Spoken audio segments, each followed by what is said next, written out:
Jane Parker was born around the year 1505 into a wealthy and well-connected family. The Parkers of Norfolk were not nobles, but they were close. Her father, Henry Parker, would become Baron Morley, a man of letters, learned and respected at court. Jane's early life was filled with quiet refinement.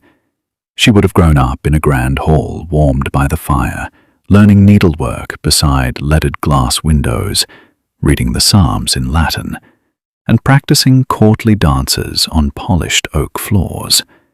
She was clever, perhaps too clever for her time, and clever women in the Tudor court walked a thin line between favor and danger.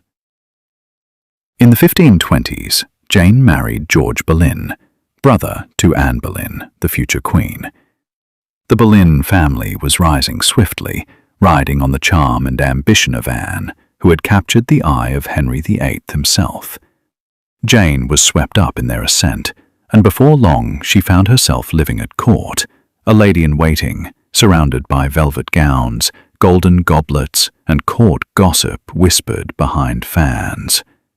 She wore French hoods and brocade sleeves, walked beneath carved ceilings, and dined with men who wrote poetry in Latin. It was a life of beauty and elegance, but beneath it all, the ground was always shifting. By the mid-1530s, Jane was Viscountess, married to George Boleyn, who had become one of the king's most trusted courtiers. But trust at Henry's court was fleeting. Anne Boleyn, now queen, had failed to produce a male heir. The mood at court darkened. In whispers and rumors, a storm was building.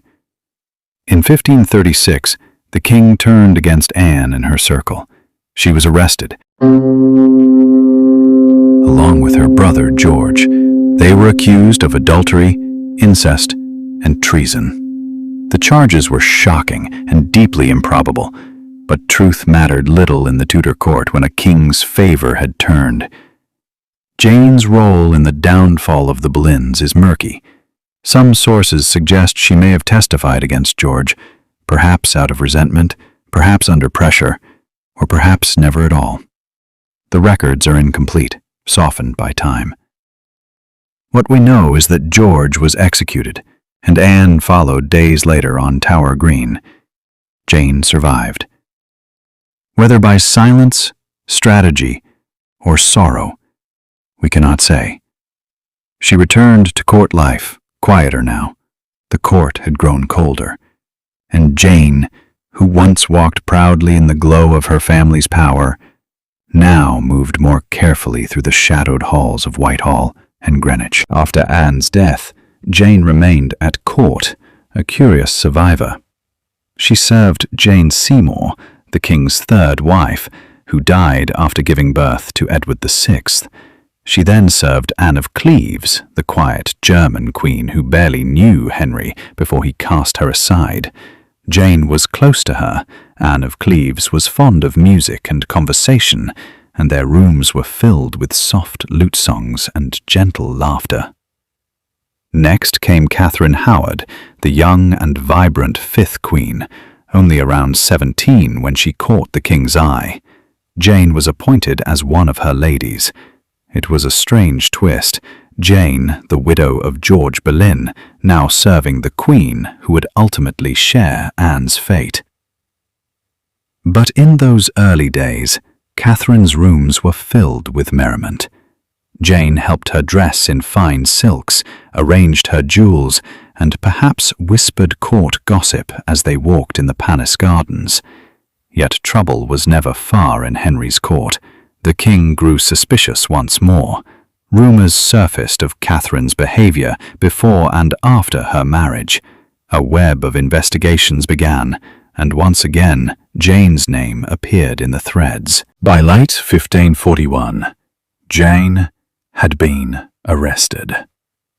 She was accused of helping Queen Catherine arrange secret meetings with her former suitor, Thomas Culpeper. It was a betrayal the king could not bear. Catherine was sent to the Tower. Jane followed. But this time, something inside her began to break. Unlike her first visit, when she remained composed in the face of her husband's execution, this time, Jane lost her grip on reality. Witnesses described her as rambling, incoherent. She talked to herself, laughed and cried without cause, and seemed to drift between moments of lucidity and deep confusion. Her mind had cracked beneath the pressure. Even the hard men of Henry's court were unnerved. She was clearly unwell, what they called mad. And here, an ancient English law came into play. No one who was legally insane could be executed. For 2 centuries, the mentally ill had been protected from the full weight of the law. But Henry changed that. Henry VIII was not a man to be denied. If madness protected Jane from execution, then madness would have to be redefined. In early 1542, Parliament passed a new act. It stated that even the insane could be executed if they had committed treason. It was written for one person, Jane Boleyn.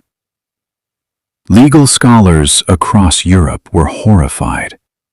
England had reversed centuries of custom to destroy a woman whose only crime had been knowledge and perhaps kindness. Jane, in her confused state, was told she would be executed. Something in her mind seemed to shift again. In the hours before her death, she became calm, quiet, lucid. She dressed carefully that morning. She was led to Tower Green, the very place where her husband and sister-in-law had died.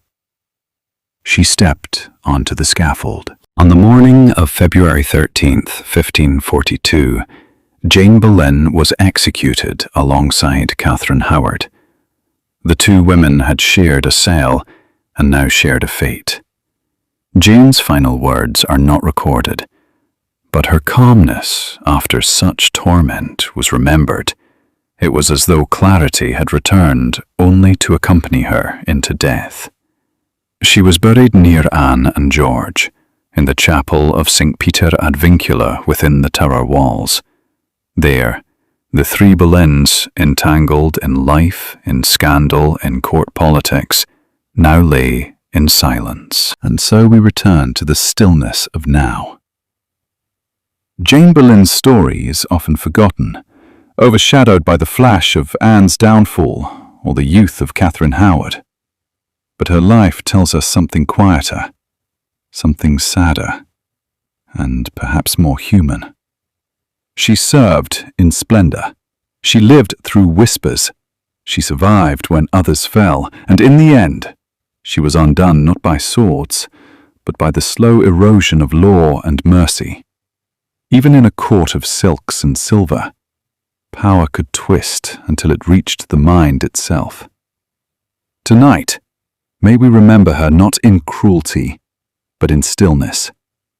The lace hem of her gown, the hush of her final walk, the quiet dignity of one who, even broken, stood tall beneath the grey sky of a February morning. Sleep now, listener. Let history fade softly, like the last candle burning low in a long-forgotten hall. The story is done. The past is at peace.